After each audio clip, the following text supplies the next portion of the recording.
Welcome to this podcast, Married to His Will. I am Suzette Williams, your host and licensed professional counselor in the state of Georgia. If you are listening for the first time, I welcome you especially. If you're in a struggle and feeling stuck, you have come to the right place. This podcast is made just for you so that you will know you can become unstuck. Today, I am married to the will of God as I have discovered that His purpose for my life is always bigger than my status or whatever circumstance I find myself in. I originally thought the continuous struggle of my 19 to 20-year marriage was my purpose, but it was only to be used for God's greater purpose in my life. I realized that my sacrifice to stay in an abusive marriage was not the kind of sacrifice God required, but that the promise of salvation was not only from eternal hell, but for situations beyond my ability to manage. I became free from a place of bondage so that you can be free also. 1 Corinthians 10:13 tells me that there is no temptation or struggle that God cannot deliver me from. He will provide a way of escape out of that struggle you face. He did that for me. It's by His grace that I endured 19 years of the same struggle. He said, I am bringing you out so that you can become who I have called you to become. And now I am delivered and married to His will. Invite your friends on the journey with me as I share biblical insights, share my personal stories, and clinical insights from my own expertise and knowledge. And I plan to have others join me along the way. Enjoy this next episode. Hello, everyone. I'm so happy to welcome you to this episode of my podcast, Married to His Will. So I'm very excited because I have an exciting guest that is going to join me in a few minutes. And I cannot wait for you to meet her. Her name is Dr. Sandra Hill, and I'm going to read her bio for you. We've had a lot of conversation over the past few months, I would say, so I've got to know her, and she is someone really special and dear to my heart. And I believe that God sent her to me in this season for a purpose. And I have to say, as I've been talking to her, I feel like my healing has been more reinforced, and I'm just so excited for you to get to know her. This is someone I would say who's very notable in the mental health arena and in government. She's doing so many things. Let me tell you, she has inspired me so much. But as I said, I'm going to read her bio. So Dr. Hill is a woman of God that is gifted with encouraging and impacting the lives of people everywhere she goes. She promotes God's promises and His mission of love by teaching about conquering the trials of life, relationship, chaos, emotional turmoil, and volatility. She is a born leader and is not easily swayed or distracted by others. She is a no-nonsense person and will let the world know swiftly that her reliance is on her Lord and Savior. She is a woman of purpose who remains grateful always to God for the things He has done for her and just wants to live her life letting it be pleasing unto Him. Dr. Hill's desire is to see individuals empowered, inspired, and encouraged to live victorious lives is evident. Let me read that again. Dr. Hill's desire to see individuals empowered, inspired, and encouraged to live victorious lives is evident in the standards and focus she commands for herself. She is currently a dedicated public servant of the United States Department of Justice, Civil Rights Division, have been a college professor at Novacom College and Montgomery College teaching English, and is an entrepreneur who is founder, CEO of her own reintegration nonprofit organization. A native of Jamaica, woohoo, Jamaica, West Indies. She is the mother of 3 adult children and the grandmother of 4.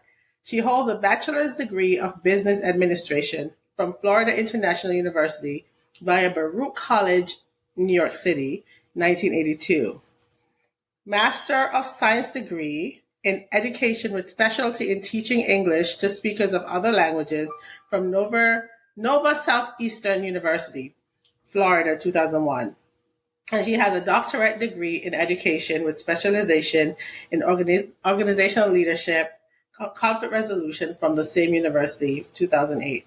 In addition to all those academic accomplishments, Dr. Hill attended Jacksonville Theological Seminary, where she earned a master's degree in religious education in 2004, and a doctorate degree in ministry and theology from 2005 to 2007. Her doctoral dissertations focused on society's response and the church's response to violence in African American communities. She is an advocate of human rights. She is a builder who is dedicated to improving every single organization, and she is associated with, and she is extremely grateful for God for his redeeming love for her, which can often be seen overflowing into her servanthood. No matter the role or responsibility, a core value for Dr. Hill is to always serve. She says, "To God be the glory for ordering her footsteps into partnership with Face2Face Worship Center in Clinton, Maryland, under the leadership of Pastor Tony Page, a man after God's own heart, one who is a courageous and skillful and ethical leader." Please welcome, with a round of applause, Dr. Hill. How are you? I cannot call myself because I'm really excited to see you. Happy to be here with Yes. you.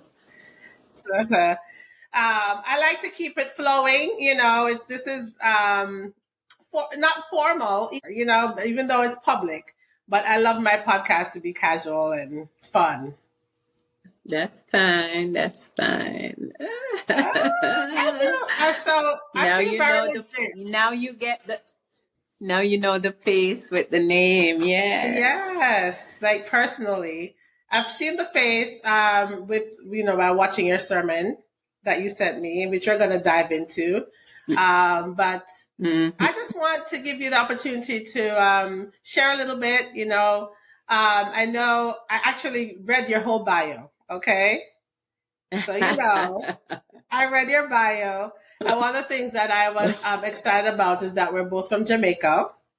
Right? Jamaica, the West Indies. And so we have a lot in common, not just coming from the same place, but we've also had some experiences over time that,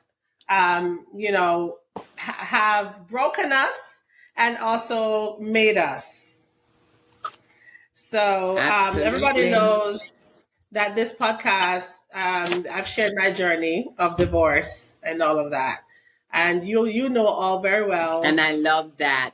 That was what I first saw. And I was like, this girl keeps it real. And I love that. Yes. So you definitely have my heart today. Like we've been talking maybe for a few months, and I have to say you've made a very indelible expression on me. Like just from the things you've sent me to read, your own stuff. I'm like, okay, God, so you sent this person for me, and you're a busy woman. So I'll let you talk. Okay. So you tell me, first of all, you can tell the audience just how you met me and what really drew you to me, right? And introduce yourself and all the good things. I give you freedom to speak at this point. So I'm happy to be here as well, Suzette. I was actually dying for this moment. I know we put it off a couple of times because our schedules are so tight. But my official introduction to you was through a friend that we have in common that is in my congregation. Yes. And for some reason or the other, he felt like God told him to connect us. Wow. Yes. And he couldn't be more right? Amazing. Because when he said it to me, I was like, I don't know her. And that, but God is never wrong. I think the reason why he probably mentioned is he knew that I went through a divorce, and he probably knew that I don't know if he knew anything about your story, but that because you're in the mental health field. And we're both in the mental health field, so it could have been all of those things, but yeah. Yeah, I don't know exactly because it was even before I did the mask. Wow. That he came to me and said, I have a friend I need to introduce to you. Like God is like giving me you for her to talk to. Yes. And I was like, but where? And I had no problem. And then he said Atlanta. I was like, I don't know. So he came to you, and I could call his name, and I'm going to give a shout out to Philip, my friend. We've been friends since we attended the same church at RHI, in Maryland. So, I'm going to give him a shout out because he's a big supporter as well. So Yeah. I'm glad that he somehow put you on to me, and here you are. The rest is history. Well, and what I did ask him to do, when he said to me that God is like leading him to connect us, yeah, and he told me about your podcast, I said, well, send me a couple of her things that she's done so far, and let me see. And the first one I watched, I was crying. I was in tears, because you were so transparent. And you just spoke about it so like every step of the way. And I was like, oh my God, I felt like I wish I could have expressed myself when I was going through my story that well. And I watched it over and over again. Yes. So I think that drew me to you right away. Well, we're certainly connected. And when you told me that it impacted you, I was like, wow, like this woman is really encouraging. I needed that at the time, and you didn't know that, but I feel like I didn't even know. Yeah, you came alongside me, sharing your own story to me. And even though you hadn't shared it publicly yet, your books are amazing. And I can't wait to dive into them. We're going to get to all of the stuff you've done. But I was impacted by your story, the whole mask and taking off the mask. Taking off the mask. So I did read what was like a sermon, right? I don't know if you wrote it into a book yet. No, I haven't. No. Yeah. Right. It actually became a mini sermon. Yeah. So I read the sermon. Actually, I started watching the sermon, but I hadn't taken the time to really sit and watch the whole thing. So it was awesome to actually read word for word that sermon. The notes, yeah. Yes. That was powerful. So powerful. Yeah. So I know I probably have some questions and they're going to come up, and I don't know, you probably prepared yourself, but I think one of the things I wanted to dive into was just a little bit of your personal history, right? If you don't mind. So, and you've told your audience, I was born in Jamaica. Yeah. In St. Anne, Jamaica. The story goes my mother went into labor as she was visiting my grandparents. And I was born in Brownstone. I don't know if you know where Brownstone is. I've heard of St. it. Anne's. Okay, yes, I've heard of it. Yeah, and it's really Alexandria is where the hospital is. That's where Bob Marley was born. That's where he lived. Just to give your audience some kind of So it was that part of town, and my world in Jamaica was so small. But I mean, I saw the only hospital I knew was Jubilee Hospital in Kingston, and maybe yeah. So but yeah. So Alexander, so that's in St. Anne. St. Anne, yes. Yeah. So but then we went right back to Kingston. So I didn't go to high school or anything in Jamaica. I left Jamaica when I was 9. I went to Our Lady of the Angels Catholic School, which was like a primary school. Yes. And that's all. My sister and I have one sibling that my mom has, because my father had other children. But so we went to Our Lady of the Angels. So I was 9, she was 6 when we came to America. Amazing. Wow. Yeah. And how do you travel back? When you came at 9, that was it. You didn't go back? Well, in the mask, I talked about us going back eventually, because my mom literally left my dad when we came. And but once he was able to connect with us, we would go every summer to stay with him. Okay. And that's then great. I'm sure we lived in New York. Yeah, I'm sorry. I'm sure that really kept you in touch with your culture, and just being a part of, just having the best of both worlds. I mean, being in New York, I think you said you migrated to New York, with your mom and sister, and I'm sure you experienced culture shock, which I know a lot about. And you mentioned We that did. in the mask. So many experiences to It was unfold a whole there. different culture. Yes, Yeah, yes. yeah. But you talked about Mhm. having kind of a privileged life in Jamaica before your mom migrated to New York with you guys. So that in itself probably created a lot of emotional turmoil, going from having to maybe struggling a bit in the United States with your mom being a single mom. Talk about that a little bit. Yeah, I'm the older child, so for me I think it was more of a struggle than my sister because she was enjoying it. She had TV, right? In Yeah, Jamaica at that time we didn't have all the options that America have with TV. yeah, And so and then I had to really get responsible to help my mom because then right. no, we knew no one. We had no friends, she had no friends there really, no Yeah, one.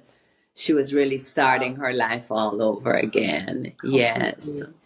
And I know it's But difficult it for. was only two children, Suzette. It was Yeah, only two children. not like my litter. Okay, I have a litter of six, but I thank the That's Lord for just, them. oh my Yeah, God. yeah, it's amazing. Of course. Yeah, there are But I times, have three children. yeah, I have okay. three children, and I know even with three, it was big responsibility as I went through a divorce myself. So yeah. This is the toughest job, being a mom. And Hmm. going back to your sister, you talked about having to look out for her a lot, being that older sister and walking with her, I think maybe to school or the bus stop or, all the Cool. responsibilities of being Hmm. a protector to your sister and a nurturer. Yeah. Yeah. So what is your relationship Yeah. with your sister today? How is that relationship? We're still there for each other. I actually I knew that question would be coming, and Yeah. my sister looks at me like this very strong person. Wow. Ironically, she has gone through a divorce as well not long ago. And she flew to Virginia to lay in my bed to talk to me about it. Okay. When it was, when it was in process Yeah. and crying. And normally she's not necessarily a crier because she's more Mm. tomboyish, tough. Even though at that point she's shared with me that she always thought I was this strong person. And because I Wow. handled the divorce so well, she looked at me Mm. like I handled it. She said I made it look easy, the divorce, my Wow. divorce. So when Yeah. she was going through this and traumatized, she Hmm. was like, I can't, you made it look so easy, is what she said, Wow. you know? So you didn't bear all Yeah. your But I stuff. think I was always there for, like being Yeah. the older sibling, always there to protect or Yeah. whatever. And so Yes. she didn't really see the pain. Yeah. Mm. Yeah. Well, that brings me to this thought, when you said she didn't see that. But would you say she didn't have the full picture, obviously, especially when we're talking Oh, about the my math? divorce. Yes. Oh, yeah. I'm quite sure the mask probably even began there, even though I didn't even tap into that in Yeah. my sermon. Yeah. Yeah. Yeah. I kept on the mask probably for my sister and my mom. Yes. Wow. Yes. Mm. Yeah. And you wear it so well. Yeah. You know how to take Yeah. care of others. Yes. Yeah. And I You really. guess wearing the mask is a protection piece, especially for children, Mm. because Yeah. yeah, in the sermon I talked about the fact that I was an elementary school teacher in Miami once we got to Mhm. Miami, Yeah. and I felt like I wore the mask. Looking back at my life, I felt I wore the mask then every day Wow. to Mm. work, even though I was going through so much pain. My students didn't see that. My Yeah. faculty, Wow.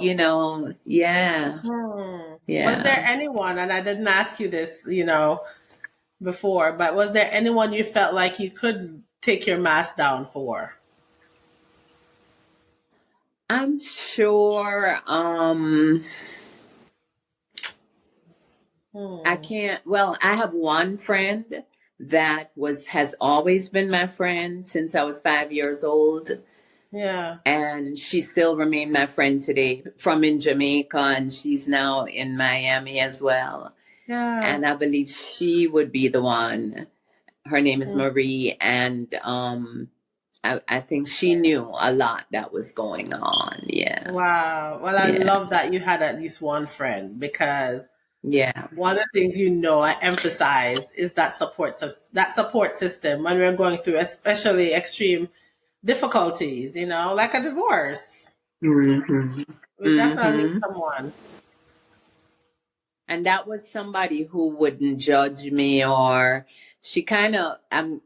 I'm kind of strange. Even now, as the older I am, I just only have a handful of people that's really in my inner circle, sort of, Yeah. because they don't judge me, they don't criticize anything, they just flow with Mm. my life. I That's ran for awesome. political office, and I could call them and say, "Hey, I'm running for commissioner of the city. Are you with me or not?" And they Woo! don't ask any questions. They just go, "Where do Yes. you want us to be? What do you want us to do?"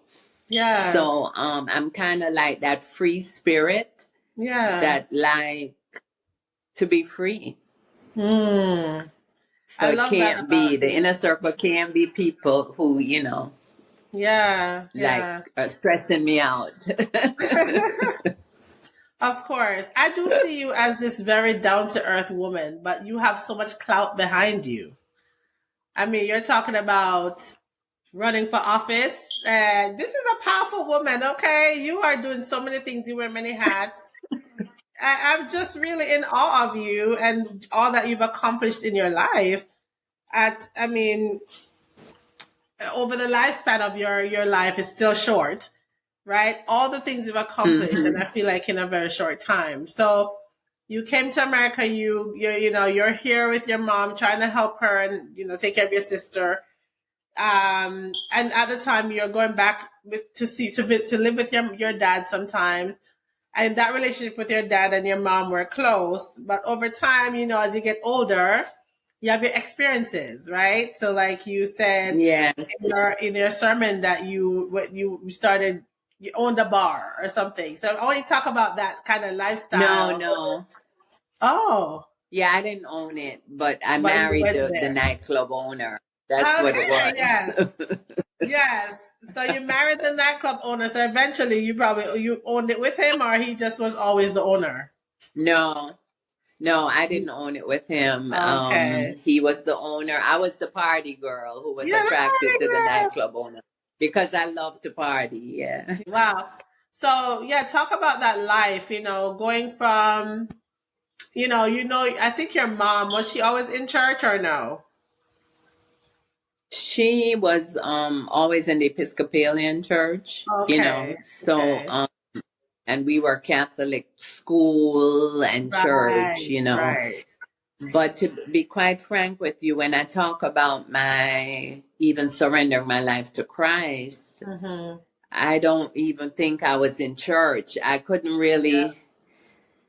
I didn't feel like I had a relationship with God, to be honest with you, in a Wow. Catholic church or anything. I think we were more going through the motions of the Yeah. rituals, Mm-hmm. Mm-hmm. and even for school every day. But Okay.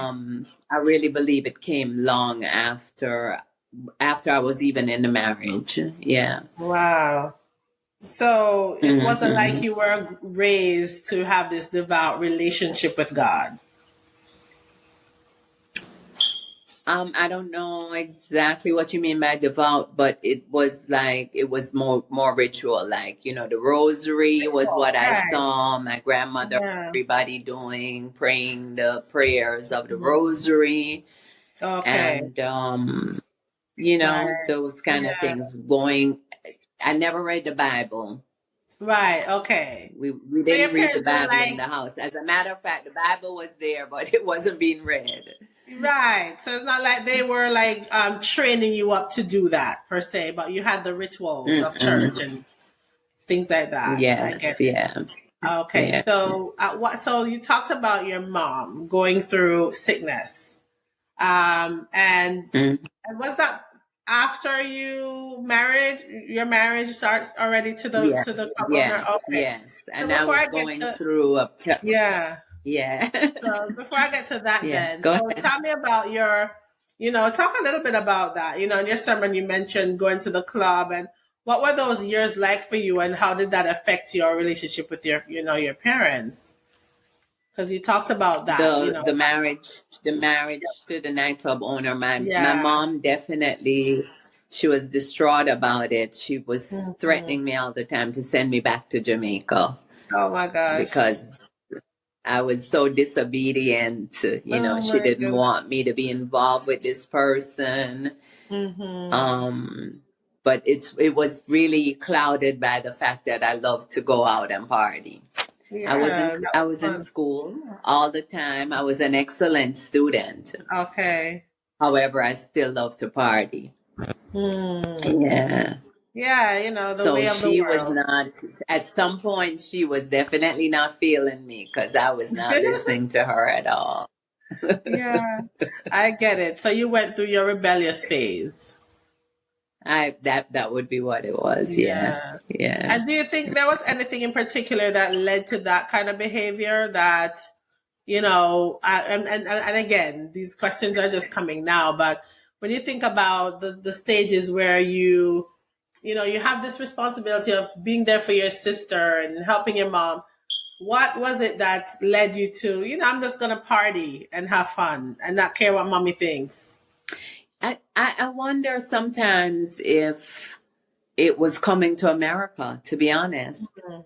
because we lived a totally different life in Jamaica. I wasn't really Yeah. free like that. I didn't Yeah. have that Wow. kind of freedom. Yeah. So I Yeah. believe it could have been seeing my new American friends that I was developing, like they were going out and doing Yeah. stuff, and Yeah. we were more raised like closed in a closed environment, like in the Hmm. house, and we couldn't do anything unless my mom took us or my Yeah. parents took us. As a matter of fact, my father wouldn't even allow us to go sleep over anybody's house or anything like that. Oh wow. So they kept We were some we were tabs on y'all. Okay. But Yeah, yeah. So yeah. maybe that's So why I you broke think out. coming to America, I saw a different freedom. Yes. So that was Hmm. alluring, I'm sure. So your teenage years, you were the party girl. And I would say, I I'm guessing was. going into your 20s too. Yes, yes. I All get the way that. until I had my first child, and she's Okay. 40 years old now. Wow. And you look great. You look great, by the way. Thanks, thanks. Okay. And so you certainly have had a full life, going through having your party life, and then you met this owner of a club. But the marriage, how long did the marriage last? Um, by the 10th year or something, we kind of start having issues because he had started having an affair with a woman that he met in a Okay. nightclub. Yeah. Yeah. Okay. Yes. So, so the marriage ended for obvious reasons, right? Because, he wasn't. Well, first of all, we know you guys came into this in a way that was not even respectable by your mom and your dad. And at that time, your dad was living in America already, because you mentioned that in your sermon, right? He came to America, yes, Yeah. after my mom literally brought him, immigration Okay. stuff. Yeah. Yeah. Awesome. Hmm. Even though they weren't together, she But made he sure. never lived in the house. He never lived in Right. the house with us anymore. Okay. He Yeah. Sounded purchased like his own house. that's good. Sounded like they raised you guys still effectively being apart. Hmm. Mm. Yeah, he literally purchased the house on the same street we lived on. Oh, That is So, so, we that's could so good. actually walk to his house. Yeah. Yeah. That's a blessing that was able to occur, that you got to be so close to both your parents. Um, Yes, yes. And yeah. my So you, grandparents came mhm. and my aunts and uncles and all of Wow. them. And so they lived like around the corner. They purchased their own house around the corner Yeah. from us. So we were all in walking distance. Yeah. So it was a Yeah. good thing. That's so beautiful. I love that for you. Um, so it sounded Mm. like you grew up close with your sister, close with your parents.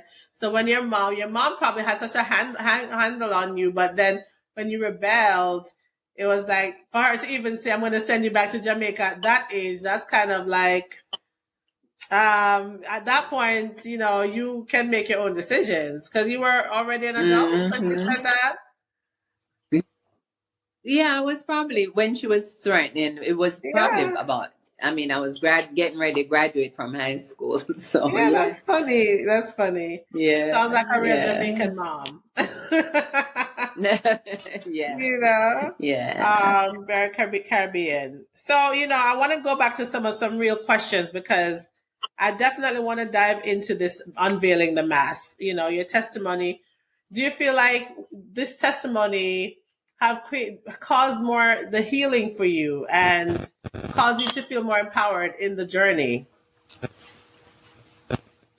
It has. Mm-hmm. And this was not the first time I did taking off the mask. I Okay. had been known in Miami for doing that, but it was not in the church. Hmm. It was in different organizations like sororities or women's groups would ask Okay. me to do, just a speaking of it or an activity or a workshop or something. Mm-hmm. And it was easy. I would Wow. just do it, take the mask Mm-hmm. off, like they would draw their own mask, we would discuss. It was, Yeah. but in the church, it was very, very different. Mm-hmm. I'm sure. And my pastor, I don't even know what, he saw something somewhere that I had done it previously, Yeah. the workshops. Okay. And he asked me, he said, "You did this before?" I wasn't even Wow. aware of that. And I said, "Yeah." And he said, "Could you do it in the church?" And I Yes. said, "Okay." And then, but I didn't think it was going to be on a Sunday morning sermon. Wow. Right. I So that thought was it new was for like you. maybe a workshop. So I easily Mm-hmm. wrote it up and I was ready to do it in 2 minutes. And God began to kind of deal with me and said, "No, this is going to be different this time. Wow. You're going to really have to take the mask off. You're going to have to really Yes. be transparent." Wow. Yes. That is so And powerful. Mm-hmm. mhm. And necessary. You It talk about, is, it yeah, the is. woman at the well. You kind of give reference to that, the scripture you used about the woman at the Yeah. well. How talk about that because I can definitely relate to her too. The way and me and my sister actually had a whole organization based on that. That woman at the well, we called it Women Empowered for Life and Leadership. That acronym WELL. So we Okay. had a Okay. Okay. nonprofit, yeah, and one of the stories we told was about the woman at the well, where Jesus met her and she had an encounter that changed her life. Yeah. So, I definitely want you to give more insight to like what brought this about, the whole mask. And because, at some point you must have realized you were wearing one. Mm-hmm. And how do Yeah, I I did. I mean, I always felt that from teaching it to Okay. organizations and in the Hmm. business world. Yeah. However, I just didn't realize how this time Hmm. when I was preparing for it, and I asked the pastor again, I said, "So we're going to do it on a Saturday as a workshop, right? With women, right?" And he said, That's all you were used "No, to. I want it to be," yeah, he said, "I want it to be done on a Sunday sermon Yeah. and with men and women." because Yes. quite ironically, he felt he wears a mask as well, and Mm. he needed healing. And he says, and I Wow. needed to be ministered to me. Yes. Wow. So I just think that's when just I begin to yes, so mm, when I began preparing for it, it was like God began to deal with me like this has is gonna, you have to go deep with it. yeah. And so as I begin to research, like, well, I wonder what scripture I'll use. Hmm. The woman at the well was the one, because Okay. she definitely, I felt, was wearing the mask. I could She had, identify with her. yeah. Yes, yeah, Yeah. And I think yeah. this is why it was so powerful, because Jesus saw right through it. Yeah. Yes, yes, yeah, yeah. And I'm guessing you can say the reason face to face. Like you talk about face to face, the church, and it's interesting that name though. Face-to-face worship center. Yeah, Yes. face to face. Like there's no mask if you're face to face. You have to deal with stuff. You have to Hmm. confront stuff. I didn't think about Exactly. that till this moment. So I think that is so, just significant, just the name of the church and us talking about this and how you've connected with them and your pastor. He must have seen that this was definitely needed in his congregation at And I times. had just gotten there. Yeah, I Yeah, hadn't really been there very long. And yeah, I believe that the people, his congregation was very curious about me, wow. because Okay. I'm this woman who walked into their church and they looked at me as I have it going on. Oh my I'm all of that goodness. and a bag of chips. Yes. So, I can't, yeah, no, but that's what they saw on the outside, right? Because, Yes, yes, we dress yes. up, we're this and that, all of that, dressed to the nine. To the And nine. they, yeah, and that's what they saw. So, I kind of thought after a while, I said, boy, I know he heard from God, because after I ministered that sermon, I felt such relief. Like Wow. they could feel like I was normal. I could identify with their struggles, Mm. their pains and things, because they really, I feel, were keeping me up like The maybe on pedestal. a pedestal. They didn't really know me. So they Hmm. got to really know me through that sermon, some of my life story and things. Wow. Yeah. Powerful. And so as you Mm-hmm. talk about the mask, so when we're in the mask, obviously the mask has some good meaning and also it has some negative connotation because a mask would make it seem like you're pretending to be someone else or just not being Mm-hmm. completely you, not being completely honest. But there are moments when we wear masks, depending on where we are. You talked about the different kinds of masks that we wear. So, Mm-hmm. would you say, I mean, in your teachings, are masks necessary? And because do we want to just always show everything? I believe that's not everybody can handle everything Yeah. that you go through without judgment, being judgmental, right? Mm-hmm. I must tell you, Suzette, I'm Yeah. 60 plus years old, and at this particular point in my life, though, I really don't care. It doesn't matter to me what anybody thinks. Okay. I hear that. I have always kept it real all of my life. Yes. However, I am the most real that I've ever been at this age, right? Yes. Because I have nothing to hide, like Yeah. nothing. And it's so freeing, Mm-hmm. to not worry about what people think and not Right. worry about like what they feel about me. And my whole accountability is to God right now. Yes. It's That's not so to man, right? mm. Because I truly believe, and this is coming in my most recent book that's being published currently, that all of our steps, every single thing, the good and the bad that we've gone through, were the calculated steps of God. Yes. That's what I call them. Amen. Okay. So Amen. I have no shame in anything Yeah. because God calculated those steps. He knew the plans He had for me before I was even in my mother's womb. Mm. Before my mother even knew my father, God knew what He had planned for me. So I am at that place now, though. But this is a place of more maturity, right? Yes. Yes. Yeah. So I don't find, I really try hard not to wear a mask.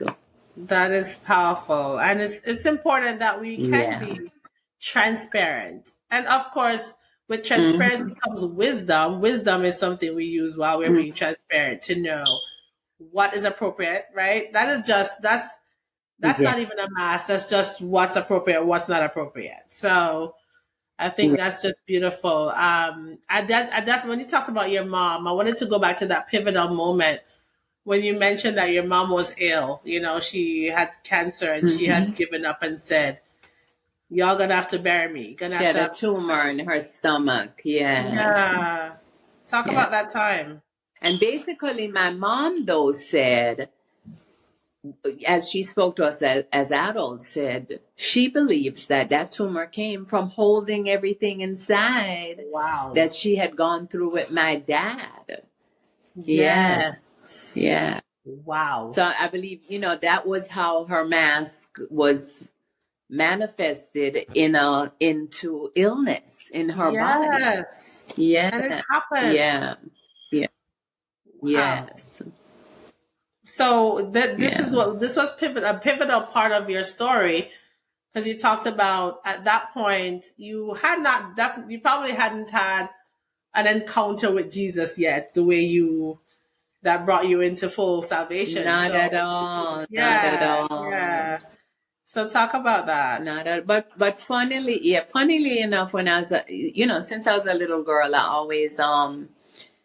always kind of knew I was going to teach, because I was teaching everything. My dolls, I would have chairs set up with the dolls, and I'm teaching them and stuff like that. But at some point, and I don't remember what age, but in the same age range, probably 7, I would always lay my hands on them to heal them.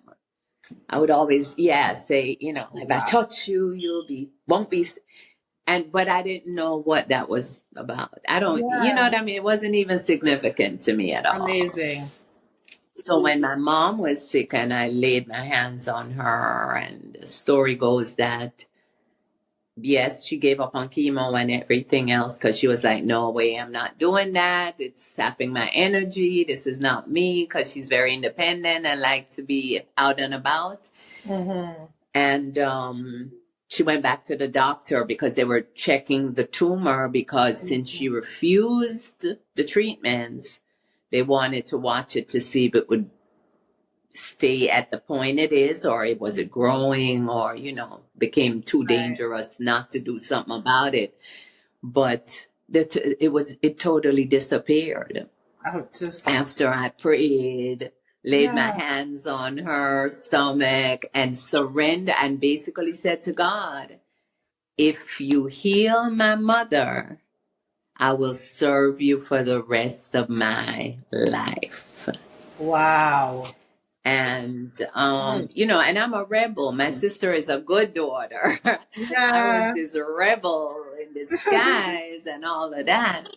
And so for me, of all people, for God to use mightily like that, it was a pivotal moment in my life. It was also a very humbling moment to really realize that, wait, God is truly with me. Yes. Wow. Yeah. When I read that, I was so in awe of God, just how He honored that innocent, that desperate prayer. It was a prayer of desperation. Yes. It was a negotiating prayer. That's what I call it. Yes. Because I said to him, look, if you do this, I'll do Yes. that, you know. Oh my So, gosh. I mean, and how dare me? How dare me? So, you know, a friend of mine, Bishop Noel Jones, it Yes. is, he preached a sermon that says God is going to make you laugh. It's one of my favorite I sermons that I love. listen to all the time. I still have that on cassette. I have So do cassette, I. video cassette of the series. God's gonna make you laugh. And I use it even when I evangelize to people all the time because I'm a major evangelist everywhere I go. Okay. To let them know God is no no respecter of man. He will use anybody. Yes. You know, look, he even used me of all people. Yeah. When my mom look at me now, she remembered those times, and she just look at me and smile and laugh. Wow. Your story is definitely indeed powerful, and I think people need it. You know, they need to know that it doesn't matter where you have been, what you've been through, what life throws at you, whether you're divorced, doesn't matter your status. You are a woman, like I said, with clout. You work in government. You talked about running for commissioner. You are impacting people left, right, and center. You're in prison ministry. Even though I don't know if you even called it that while you were doing it, but you're doing a lot. You're teaching, you're empowering, you're working with people with mental health issues.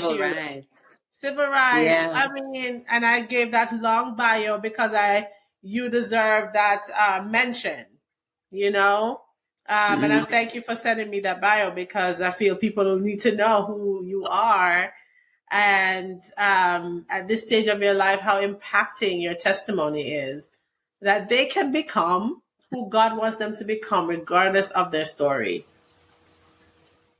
And you know, it's funny whenever I listen to my bio being read by someone to introduce me, you know, I'm amazed myself. Wow. To be honest. Yeah. Because I did not intentionally mean to do all of that. Look at that. I just truly believe that, again, God calculated my steps, and because I never got up and said, I'm going to be this. Yeah, it just all came together at some point, and came together, I believe, for my purpose. Yes. You know? Wow. Yeah. Because I don't consider myself like a Christian who's just sitting in church. I am a kingdom builder. So I'm touching the nations, right? Yes. And that's who I am. I'm with you there. Kingdom builder. And he's calling people to build the kingdom. Because this is not where we are, is this our earthly home. But we're building this kingdom to the glory of God. I am so glad you said that. I actually wrote that in a hashtag recently because it's so true. You're definitely a builder. And as you're talking about being a builder, one of the things I wanted to know is how do you get this motivation with all the things that you're doing, everything you do, to write these books? Because you are an awesome writer. Based on what I've read so far, and even getting the chance to have a preview of your upcoming book, first of all, I'm very honored to have read chapter 2. And of course, I'm not going to give away for you to read it.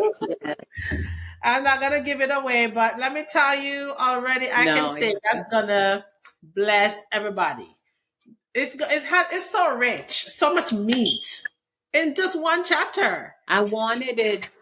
I definitely wanted it. It was my goal to be a book of healing. And that seems to be exactly what it is doing, based upon the previews of a couple of people. Yeah. So I just give all the glory to God. It's really not me. Yeah. I just think my whole history since I was a child, because I was a sick child. Okay. At some point in my life, that my mother never even thought I was going to make it. So, so healing was always there, like healing me. My sister never got sick. I was a sick child. That's so interesting. My mom and her tumor. Yes. And I truly, and I saw healing like kind of following me everywhere I went. Even when I went into the church, I did a lot of domestic violence healing of women who were experiencing domestic violence issues and couldn't talk about it in church. Wow. And so they would be able to confide in me. So I believe healing was the purpose, a part of my purpose that God created me for. I'm still like putting it all together. Even when I go into the jail, the inmates talk about how healed they are. Wow. By my classes. Yes. And so they use that word healing all the time. Yeah. So I'm so grateful that this book would manifest itself as a healing. Yeah, and tool, it hasn't even come out yet. That's just so. Yes. I actually want to look at all the other books. Introduce that to the folks. I was trying to find the list of them, but and I'm going to put them here, of course, in the description area for people to see if it's available. I only have two, so it's Woman of Purpose is the first one. And the upcoming one, which is entitled, I can say it, Embracing Solitude. Yeah. Okay. So powerful. Everybody should definitely check it out, her books. And wherever, I'll definitely put the information in the description for the audience, for whoever is going to watch or listen, so that they can have access or where it's going to launch, to be honest, because I'd love to. I'm coming to see you. So I can do a launch there. Yes. I can even do a book signing there. Yeah. Okay. I already told Philip. I said, you coming with me? Bring him along. Because we're going to the APL. Yeah. Yes. I'm excited. Okay. Let me tell you, I'm so honored by this. Just to get to have a conversation with you today. I feel like I prepared more than ever because I'm like, God, I thank you for this woman of God that you brought before me, that you've connected us. And I had no idea how much you were going to be used to heal me, to help me in this journey. I see more the gift of healing on you. And I definitely believe it was meant for us to connect. God divinely ordered this. So I appreciate you so much. But unveiling the mask, I think for me, really resonates because I feel like that's exactly what I've been doing. At the end of my marriage, it was as if I couldn't hold it anymore. All the things that I was experienced or had experienced that I had to hold inside of me just for the sake of protecting, or covering someone but at the same time, I wasn't healing. I was, suppressed, dying inside. Because for years, to suffer alone and in isolation, that can kill you. That can seriously cause damage. And of course, I would find my confidant in my twin sister, but she can't do anything to help make it better. She can only be a listening ear. But when the decision came, I felt like God finally allowed me to be free.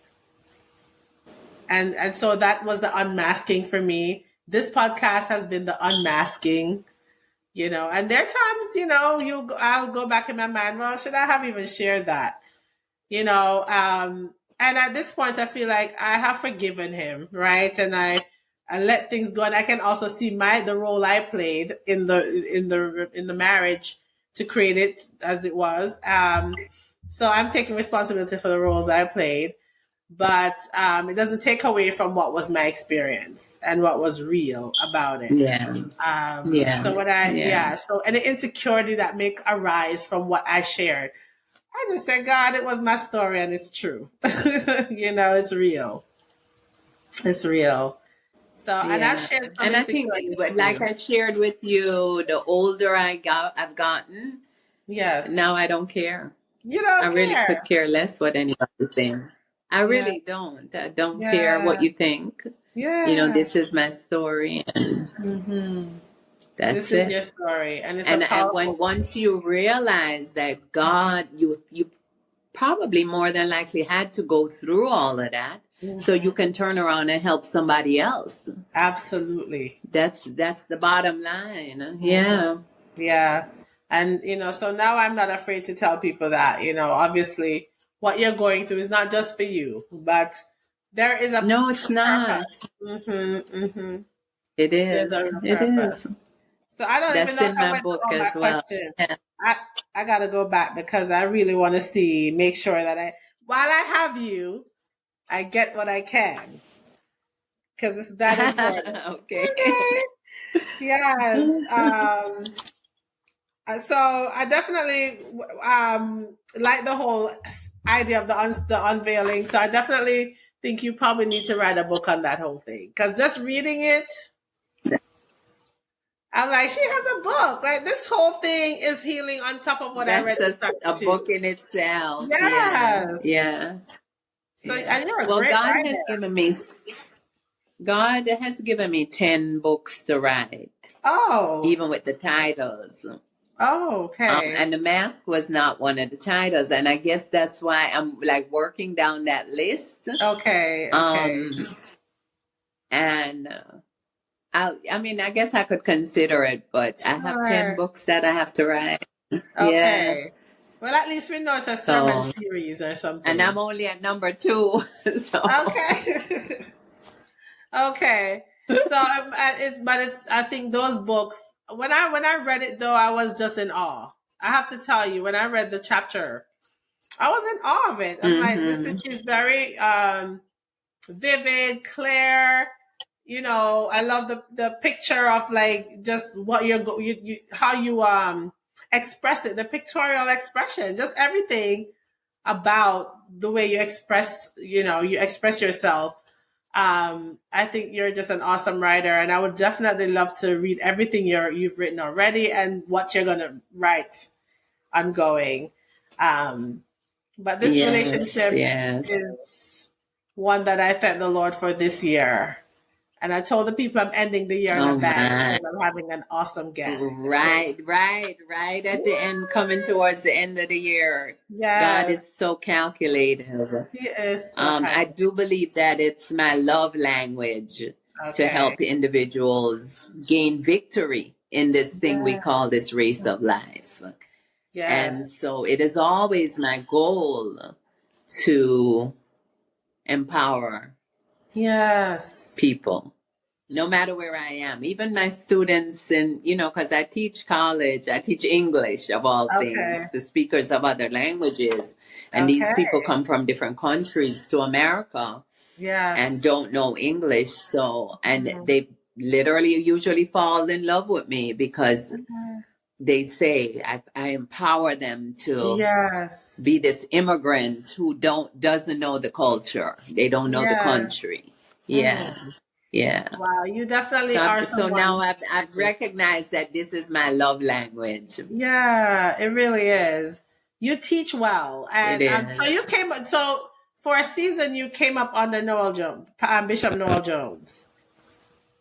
No. I was in Miami under Bishop Victor Corey, and Okay. Corey. Those are his buddies. Noel Jones, Oh, Tony Evans, those everybody. Yeah, right. yeah. Right. I was Okay. at New Birth Baptist Church, Miami. Yeah. Oh, okay.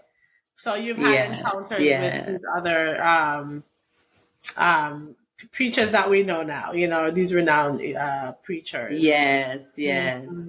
Because we did a lot of church growth and leadership things. Mm-hmm. And I was a leader in the church growth and leadership with conferences and things like that. So, yeah, I got an opportunity to meet all those guys. Yeah. Okay, wonderful. So how is the Yeah. prison, how is it going into the prisons? Because that sound intimidating, like just going into a place like that. Right? So like, You know, how did you get there? so my one of the doctorates, right? Because I have two. Yes. One is in organizational leadership with conflict resolution, Yes, I saw and the that. other one is in ministry with theology. Yeah. So, because of the conflict resolution piece, I always did anger management. Whoa, this is so good. And so, what would happen, especially here in Virginia, is that ex offenders would be court ordered to my class. Okay. But for anger management. So, and it would be a domestic violence related issue.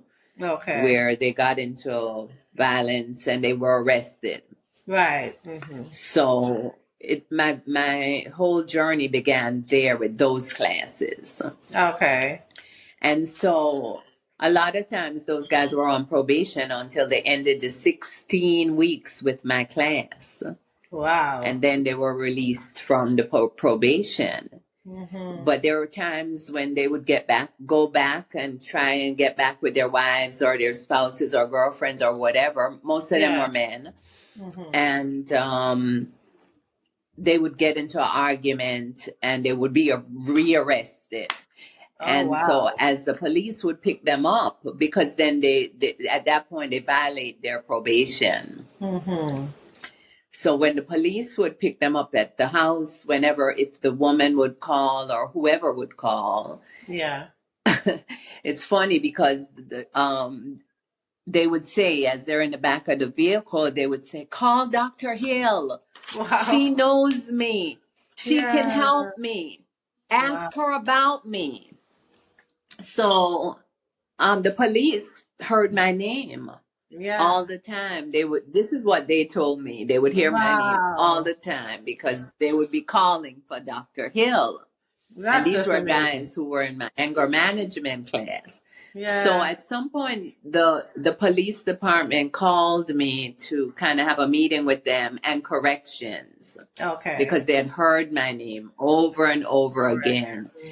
And they kind of asked me, and they had a meeting with me and said, have you ever thought of doing your own nonprofit? Wow. And, starting with them in the jail, like inside the jail, start your relationship there with them and then continue it outside. And I said, no, I never thought of that. I just do the anger management for the 16 weeks and that's it. You are so needed. But then a lot of those guys volunteered at that table that day that if I ever created my own nonprofit, they'd like to sit on my board. Okay. So currently I have a couple of officers who sit on my board. Yeah. Wow. Yeah. And I have a couple of ex-offenders that sit on my board. Okay. Ones that are released and doing well. Right. One who is even a pastor of it. Who is even a pastor of his own church. Amazing. He felt like, yeah. So I think there's definitely. You said you're coming to Atlanta, so I'm with this church called Deeper. It's a new church. We could definitely utilize your resources because. Let me tell you, you are. Well, tell me the name. I've seen it. What is it again? Deeper. It's called Deeper Church. It's Deeper Church. So the website Deeper is Deeper Church. Yeah, deeperchurchga.org. Even though it's gonna change in a bit, but it's deeperchurchga.org. And okay. So, but our launch date is in January. So it's January 14th. Okay. Yes. So okay. Of course. I know you did like a preview, right? Or something. We have another preview. Whatever you called it. We called it a preview because, the way we do church now, you have to make sure everything is streamlined properly. So it's kind of it's like a rehearsal. It's to make sure that we have all the kinks worked out in this new place and that our service runs well. We're using technology. We're using, the audio system, all of those things. So when we call it a preview service, I call it a practice run, even though it's a real service. But it's just to make sure we have all the time frames carved out properly and all the things run smoothly. So that by the time And launch comes according to around, what I saw, it went yeah. well, right? Yeah, it went well. Well, Yeah. nobody knows the issues we encountered prior to, which, Behind the which is the scenes, whole yeah. purpose of it. So to make sure we have all the things worked out so that when launch comes, we are completely ready. We know what time we're putting the signs out and all of those things that we do from the parking lot to the stage.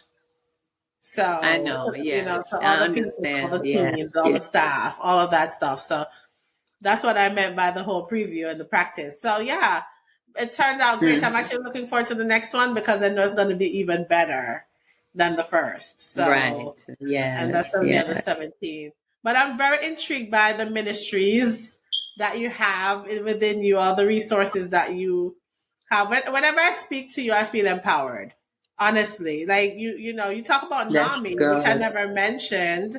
NAMI, um, is it the national? How do we say? What is the acronym mean? Or the NAMI It's standing for? Alliance. Okay. National Alliance of Mhm. Mental Illness. Of mental. Yes. Okay.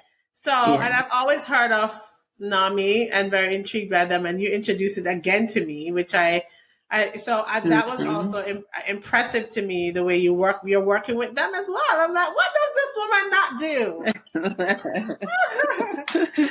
Well, So, yeah. it was funny. It's so funny how, and it's God. Trust me, I don't take credit for anything. Yeah. I was in a room at at an event, and a woman just walked up to me and tapped me on my shoulder and said, "I don't know you, and I know you don't know me, but somebody in this room is telling me to connect with you, and I'm the director Yeah. of NAMI, and I would love you to be with our organization." Wow. And I was at a different event. I wasn't at a NAMI event. And that's kind of like Okay. how I met NAMI.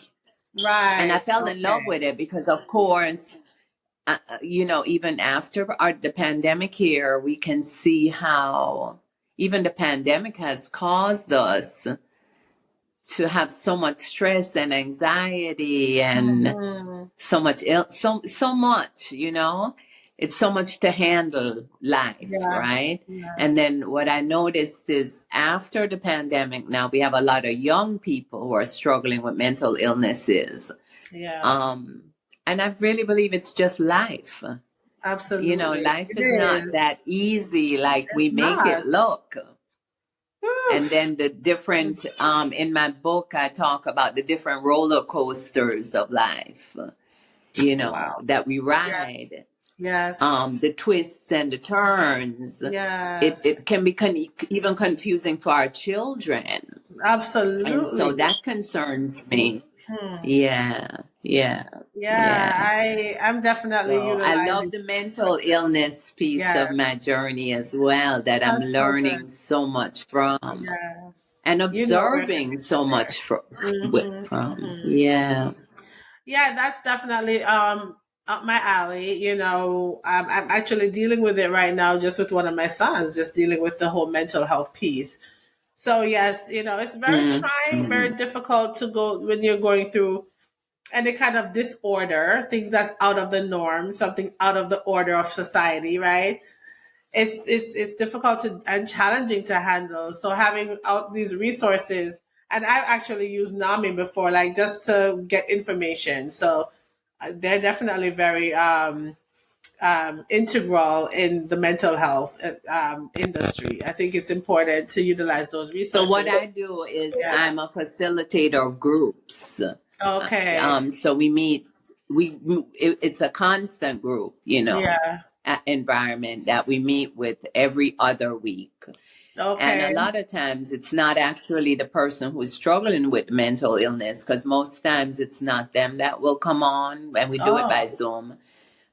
It might be the parents, the Okay. grandparents, the Wow. siblings, because when it's a mental issue, and a lot of times our young people cannot express to us what's really what Yeah. they're going through. Yeah. So it takes professional help, Yeah. a medical diagnosis. And Mm. sometimes they feel strange taking the medication and they can't even Oh. express it to us Yeah. and all that stuff. So, yeah, we meet with the families who are Yeah. really going through a lot. I meet with a lot of parents or spouses who Right. their family member is a veteran struggling with Oh, PTSD in the that is, home and oof, stuff like that. Yeah, yeah, that is so important. yes, yes, So super yeah, important. So, yeah. but yes, I think it's important what you're doing, all the things that you're doing, Mhm. and I definitely am one who I'm tapping in, and I'm thankful that you have made yourself available for me personally. Yes, I'm so I'm thankful. one phone call away from you, Yes. Suzette. Yes, I'm so thankful. I can't thank you enough. And there's so much more to connect on. And, sometimes I get busy, but I'm definitely thankful that I get to connect with you and dive into some of the things that you're doing. And I'm going to utilize the resources. You've sent me things, and I thank you for that, even about NAMI. So I think I might join the parent group if I can, if that's even open to me. I could Mm-hmm. definitely do that. Mm-hmm. Because while Mm-hmm. I'm a professional in the field, I I'll want, send you the link. yeah, Yeah. yes, thank And you you, could sit in on a meeting and you'll see yeah, how it goes. Yeah. because it's so different to Because be what it's the there parent, for is to yeah, create support so yeah, that you don't feel alone. right, And you meet a whole bunch of people all over the world, really, who will come in. And sometimes when you think your situation is bad, oh my God, somebody's having it worse. worse, yeah. So you kind of like walk away going, wow, Yeah. Like I Yeah. can handle this. Okay. Yeah. Wow. Yeah. Wow. Yeah. So yes, I'll definitely tap into that resource as a parent. Because sometimes as a professional, Yes. it's easy to put the professional hat on, but when it's personal, that's another story. I So know. I yeah. know. I know. I know. So I'm diving Yeah. in. So I think, we've really touched on I think I covered the bases with you. I could definitely talk to I you think so. all day. When we get on the phone, it's hard to get off. But I think we've covered the It's basics. true. Yes, it's so true. And you're very easy to talk to. And again, I really do appreciate your availability and just your down to earthness. You could be haughty, but you're not. You're somebody who have really, you're definitely not. You're definitely not haughty. That's not in you. You recognize that God has been the one to open these doors. And, It wasn't me. It was not yeah, me. yeah. And And I really thank my mother because my mom is a very humble woman, peaceful and quiet. okay. And I think she's like a country girl that, from Jamaica who she's not impressed with all that I do. So when I Wow. really want to find that, like get back to normal, like I go home to Miami and go Okay. into her bed and That's just good. be there with her so Yes. that I can become, if I happen to like, because one of the things I do is I work with the Attorney General of the United Nice. States, and Wow. we're right there, like Mm-hmm. close to the executive office, the president, and all of that. Yeah. So sometimes politically, um, it gets a little stressful because we're Yes. really right connected to the politics. Yes. And so when I get to that place where I forget who Yeah. I really am and I don't want to be this person up Yes. here, I find my way home. Yes. And To my mom ground will bring me yourself. back to reality because, Yes. yes, to ground myself. That's the word I Mm-hmm. was looking for. Yes, Yes. ma'am. Absolutely. Hmm. That's valuable. Yeah. That's important. And thank you for sharing that. Hmm. Um, Yeah. So this is the way you maintain, this part of you, which is this humble self. And you know that God did this for you. He opened the doors for you and he made you who you are. And you're still becoming. Yeah, you're still becoming. I We're am. Oh, I helping you. love that. I love that too. Yeah. Thank Yeah. you. You're helping me become too. Oh, you are. Yeah. I don't do major social media at all, but I have began following you, Oh, and I see you. Yeah, I see you growing. I really do. thank Growing through it. I know that pain. Yeah, I've thank been you. there where I couldn't eat dinner because I had to feed my children first. Yes. So Wow. I know the stories. And Hmm. my children know the stories now. That's a good thing. When they look at me, they admire me because they were like, you have been through so much, and Yes. you look Yeah. so great still. Yeah. Yeah. Yes. Even my son, especially, he's one of my greatest admirers. Wow. That is so, it's great to see Yeah. that, they arise and call you blessed. You went through all the Mm-hmm. things you needed to go through with them, but you stuck in it and you overcame, and they saw that. Yeah, Wow. definitely. I mean, and Wow. one of the things I had said at the point when I was divorcing their dad Mm-hmm. was I did not want to see I'm raising a black man in America, Mm. and I Yeah. don't want him to think at all this is the way how you treat a woman in a relationship. Wow. Absolutely not acceptable. And so No. I didn't want him to learn that behavior. Mm-hmm. And that's really why I made my decision to remove myself. Yeah. Wow. And that is I think a lot of people need to hear that, because they think they're doing their children a favor just being with this Oh no, person, but it's actually causing more of a damaging effect. it Wow. is. It is. I Mm-hmm. mean, I think sometimes we stay too long. Yes. You Okay. know. 19 Yeah. years. But yeah, Yeah. you Yeah. really But say, I don't even blame us because yeah. what I've realized and what I've counseled is church teaches us that God hates divorce, right? Right. And he Exactly. does. And he Yes. does. However, I don't think we were created to be a doormat Not at either. all. So we have to look at So all those other things I'm he I'm required. totally happy with my decision because I know God Yes. didn't intend for me to be a doormat. Amen. And Yeah. when we pick out one thing to condemn someone, we have to look at the whole thing. We have to look Whole at the whole picture. matter, Yes. and Yes. even when we see the whole thing, we don't have the whole picture, because we see No. in part, we know in part. Okay?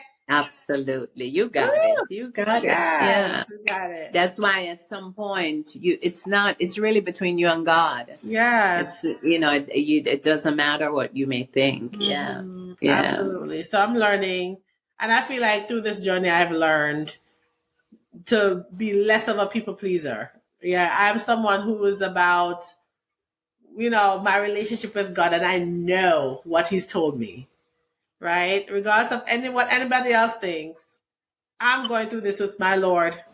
And their opinion about it is neither here nor there. So yeah. Mm-hmm. And as I'm old, as I'm old, I realize we chose some of these people that we've had relationship with me, Yes. Yes. in our flesh, and Yes. God didn't have nothing to do with it. Nothing to do with it. Okay, that's what I'm telling them. So, Yeah, we make choices that mhm. God has nothing to do with, but yet He works it out for our good. Exactly. And Good. Exactly. Mary Brown Clark, she just came out with a new song. But it's not over till it's good. It's really not over till it's Yes, good. I I heard don't even it. know the Yeah. whole song yet, Yeah, I but like God, it. I I like know. it. Like, I really, know. He works all Yeah. things together for Yeah. our good. Yes, for those that love Him Yes, and he really does. love. I know you love Him. And are Yeah. called according to his purpose. His It's all purpose. about him for Amen. me at this point in life. Yes. Yes. This has been lovely, Dr. Sandra. Thank you so much for Thank being you for here. having me. So there you have it, folks. What a wonderful time with Dr. Sandra Hill. She has my heart. Let me tell you, that woman is a godsend to my life. I'm thankful for our conversation today. And I'm sure, even if it was all over the place, you got nuggets from it. Because whenever I encounter her, she has something to teach, something to empower me with. And you got to be introduced to a wonderful person, someone who's doing the work of the Lord. She's in the prisons. She's healing people. Let me tell you, the work that she's doing is without doubt kingdom work. And I'm sure many people will vouch for her and would say when they've encountered her, they've felt the presence of God and his healing. And being in the field of mental health, I know it's taxing for me as a therapist at times because, you know, we're dealing with so many issues. They're varied. Sometimes we haven't experienced it, but a lot of times there are commonalities that we can say we share some experiences with the people that we work for, people that we serve. And she is serving them even in her capacity right now. She is serving them where she is. And she's doing she's doing an awesome job. She's working with NAMI, she's working in government. You can pursue those things. If you feel like you're limited by your circumstances as a mom, you may be a single mom like myself, and you might have just came out of a marriage or ended a marriage, or your situation may not seem favorable, but you can make it one step at a time. If you have a goal, go after it. What I've learned from her is it doesn't matter where I feel I may be. It doesn't give information about where it can be, right? Wherever you are does not indicate where you can be, right? Your ability to move forward, your ability to be where God wants you to be is not contingent on where you are now. You just need a belief. You just need to hold on to the word you know. You just need to believe with all your heart that you can do all things through Christ that strengthens you. And with that, I think I can sign off. And I'm just going to ask you, regardless of what you're thinking, feeling, or dealing with right now, stay married to his will.